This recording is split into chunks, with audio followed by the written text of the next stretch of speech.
Hey 여보, hey 여보, hey 여보, hey 여보, hey 여보, hey 여보, hey 여보. 거의 뭐 그런 댓글은 없습니다. 하지만 네가 뭔데 미스터 트롯을 자꾸 평가하냐 이런 분들이 간혹가다 있으시기 때문에 잠깐 얘기를 하자면 저는 일단 성악을 전공을 했고요. 클래식 피아노를 전공으로 하다가 실용음악 뮤지컬을 또 잠깐 전공을 하다가 뮤지컬을 하고 싶었는데 성악 어떤 교수님께 캐스팅이 돼가지고 제 의지와 상관없이 처음에 성악을 하게 됐어요. 왜 이런 목소리 가지고 딴 걸 하려고 하냐. 넌 성악을 해야 된다. 이렇게 해서 성악을 처음에 시작하게 됐고 Think of me, think of me fondly when we've said goodbye. Remember me every so often. Promise me you'll try. When you are far away and free.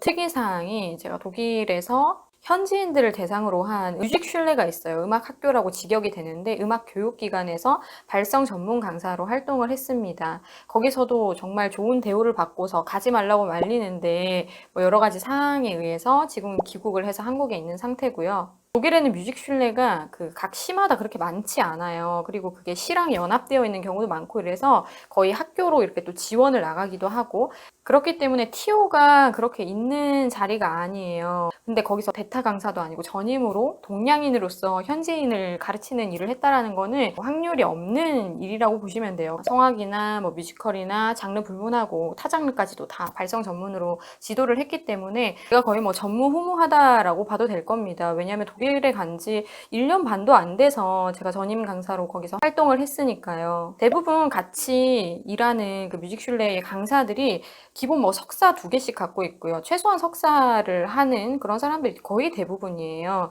거기다가 대부분 현지인이죠. 음악의 본고장, 그리고 클래식의 본고장인 독일에서 동양인이 독일인을 가르친다라는 거 이거 자체를 허용하는 사람이 몇 명이나 있겠습니까? 근데 제가 그 역할을 하고 그리고 많은 독일인들로부터 고맙다라는 정말 인사를 학생들로부터 너무 많이 받았고 그 이전에 자기를 가르쳐주던 독일인 선생님에 비해서 훨씬 월등하게 실력이 향상해서 이미 그냥 인정받는 강사로 거기서 활동을 했었습니다. 한국에 귀국해서도 그리고 거기 있을 때부터도 계속해서 각 나라 뭐 영국에 가서도 마스터 클래스를 한 적이 있고요. 각 나라 사람들과 온라인으로 계속해서 이렇게 발성 강의를 하고 교육을 해줄 수 있을 정도로 이 부분에 있어서는 저는 충분한 자질을 갖췄다라고 생각을 해서 그냥 저의 이런 본업에 충실해서 영상들을 만들어 보고 있는 중이에요. 그리고 저도 워낙 노래를 좋아하고 예전 영상에도 말했지만 오디션 프로그램을 좋아해요. 그리고 마침 또 성악가가 나왔잖아요.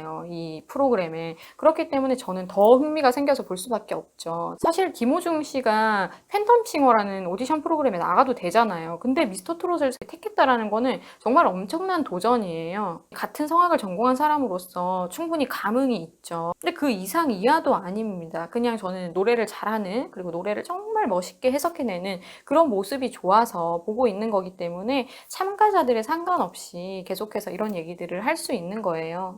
그러면 오늘 제가 영상에서 얘기해 볼 분은요.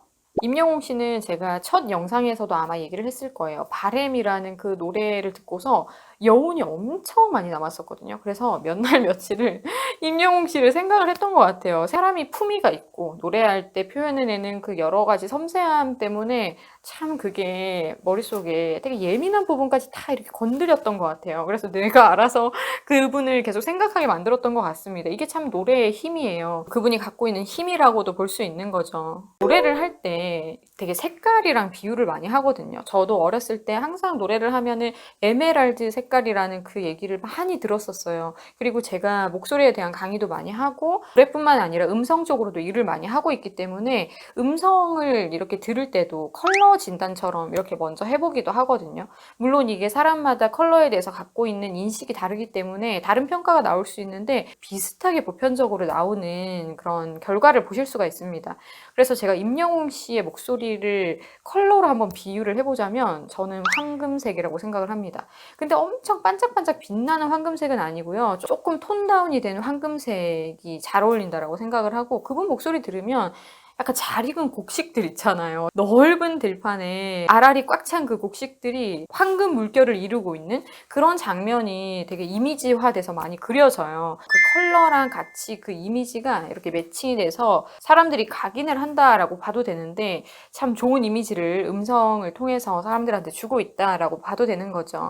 일단은 노래나 음성이나 딱 들어봤을 때 무채색이 떠오르면은 사실 그렇게 좋진 않습니다.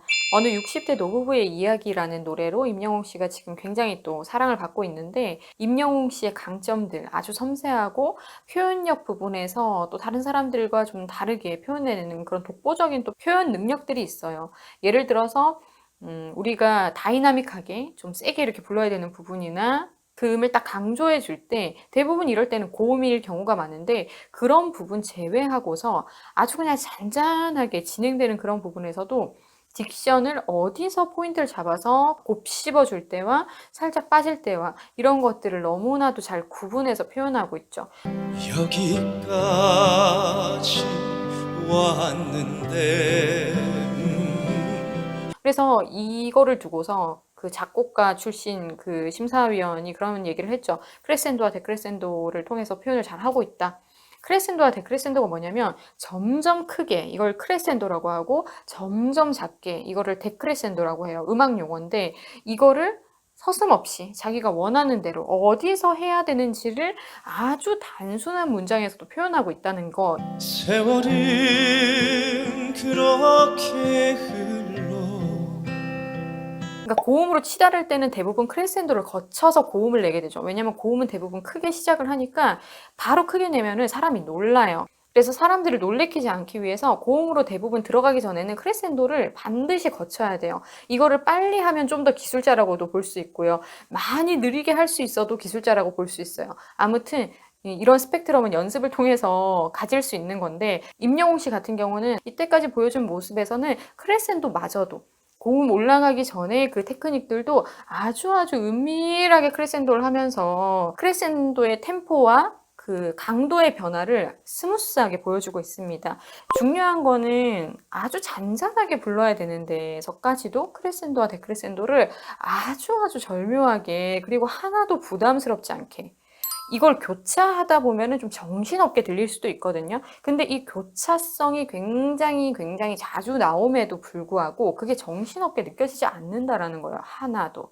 그렇기 때문에 이런 부분에서 굉장한 디테일을 가지고 있다라고 저는 이번 곡을 또 들으면서 더 많이 느낄 수가 있었고요. 그리고 숨소리마저 어떻게 그렇게 매너가 있는지 우리가 막 격앙되어 있을 때는 숨이 좀 이렇게 확 이렇게 들어오고 또 그거에 따라서 소리도 확 이렇게 좀 나가고 이런 게 필요해요.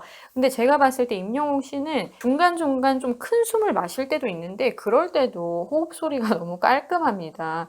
우리 음악하는 사람들 사이에서 그런 얘기가 좀 있어요. 들어오는 호흡 소리가 깨끗해야지 나가는 소리도 깨끗하다 이런 말이 있는데 들어가는 호흡 자체가 굉장히 정리정돈이 잘 되어 있으니까 나가는 소리도 정리정돈이 참 잘 되어 있는 소리로 인풋으로 인한 아웃풋의 결과가 좋을 수밖에 없는 그런 테크닉을 또 갖고 있는 거죠.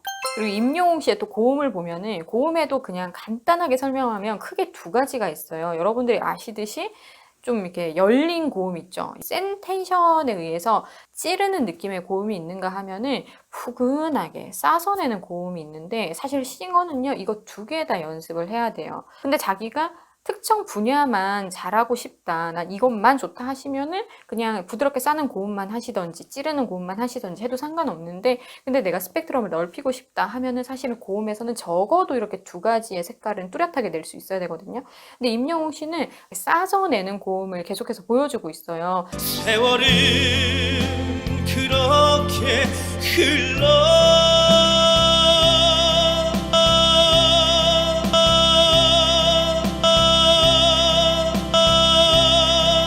그래서 이런 부분의 고음 테크닉이 참 좋아요. 한 부분으로는 제가 그 임영웅 씨의 좀 날 것 같은 고음을 좀 찌르는 듯한 고음을 한번 들어보고 싶은 그런 개인적인 기대감이 있어요. 또 날 것으로 한번 소리를 있는 그대로 탁 냈을 때 그런 소리는 또 어떨까. 그래서 성악 전공자들도 이제 제가 성악을 전공했으니까 이렇게 찌르는 고음을 못하는 사람이 있고요. 그리고 또 싸는 고음을 잘 못하는 사람이 있어요. 또 특이하죠. 그래서 원래 이렇게 둘 다 연습을 많이 하거든요. 대부분 중음까지는 좀 포근하게 싸주고 사실은 굉장히 높은 음에는 이렇게 찌르는 고음이나 음역대가 일단 높아지면은 이렇게 싸는 데는 한계가 있어요. 그래서 아직까지는 임영웅 씨가 내는 음역대들이 다 쌀 수 있는 음역대라서 이렇게 싸서 내는 것 같긴 한데 그 윗선까지 만약에 고음 처리를 하다 보면은 새로운 소리가 나올 것 같거든요. 그래서 이런 새로운 소리를 좀 들어보고 싶은 마음도 있고, 그리고 여러분들이 또 하나 더 얻어가실 수 있는 음악 상식, 레치타티보라는 게 있습니다. 이게 뭐냐면 역시나 작곡가 출신 심사위원이 얘기했던 말하듯이 참 이렇게 표현을 잘했다라고 했는데 여보 이렇게 하는 부분 있죠. 여보 그 눈물을 기억하오 여보 여보 여보 여보 감정을 실어서 굳이 노래하려고 하지 않고 거의 말처럼 표현을 해냈는데 이런 부분들이 해당되는 게 레치타티보입니다. 말하듯이 노래하라 라는 뜻을 가지고 있는 음악 용어예요. 그래서 이런 레치타티보가 뮤지컬에서도 나오고요. 그리고 성악곡이나 오페라에서도 나옵니다. 그래서 이런 것들 여러분들이 알고 있으면 레치타티보를 잘해 이렇게 또 말하면 레치타티보가 뭐야 이러면서 주위 사람들이랑 얘기도 나눠볼 수 있는 부분이 되겠죠. 노래할 때도 레치타티보가 필요한 부분이 있어요. 이걸 굳이 다 노래로 하려고 하면 부르는 나도 힘들고 듣는 사람들도 피곤할 수 있거든요. 노래라는 거는 훨씬 더 많은 에너지가 들어가 있기 때문에 계속 들으면 피곤해요. 근데 역시나 너무너무 잔잔하게 풀어내는 그런 기술이 좋듯이 레치타티보까지 잘하니까 잔잔하게 사람들이 데일리로 듣기에는 참 좋습니다. 그래서 김호중 씨나 이런 분들이 좀 호불호가 갈리는 게 너무 이렇게 세니까 또 그런 거를 듣기 힘들어 하시는 분들이 있어요. 이런 것들은 뭐 취향과도 관련이 있겠고 자기 체력, 청력에 해당되는 체력이 좀 안 좋으신 분들은 찌르는 거나 이런 걸 기호상도 안 좋아하지만 그 기호 또한 자기의 좀 체질에서 나온 경우도 있어요. 그래서 스태미나가 너무 많이 떨어졌을 때 너무너무 모든 게 예민하고 이럴 때는 또 찌르는 소리나 이렇게 큰 소리나 이런 것들 예민하게 들을 수 있거든요. 아무튼 그래서 데일리용으로 편안하게 듣는 걸 좋아하는 기호를 갖고 계신 분들한테는 임영웅 씨 곡이 딱이죠. 그런 이유가 바로 이런 레치타티보와 부드럽게 싸서 내는 고음. 고음에도 두 가지가 크게 있는데 이렇게 열린 완전히 까는 고음보다 싸서 부드럽게 주는구나. 그러니까 참 포장을 잘해서 주는 거예요. 그런 식으로 다 싸서 먹기 좋게 주시는 그런 발성을 하는 분이 임영웅 씨입니다. 여기서 이제 더 큰 다이나믹을 표현해내는 것들로 스펙트럼을 넓힌다면은 앞으로 더 많은 팬층이 생길 거라고 생각합니다. 분석도 좋지만 오늘은 여러분들에게 또 여러분들도 음악을 어떻게 접근하면 좋은지에 대해서 좀 지식을 열어드리고 싶어서 레치타티보에 대해서도 설명해드렸고 크레센도 데크레센도에 대해서도 한 번 더 짚어드렸습니다. 그 외에도 말씀드렸으니까 음악을 주제로 얘기할 거리가 하나 더 생겼다고 저는 생각합니다. 그럼 다음에 다른 영상으로 인사드릴게요. 넥타이를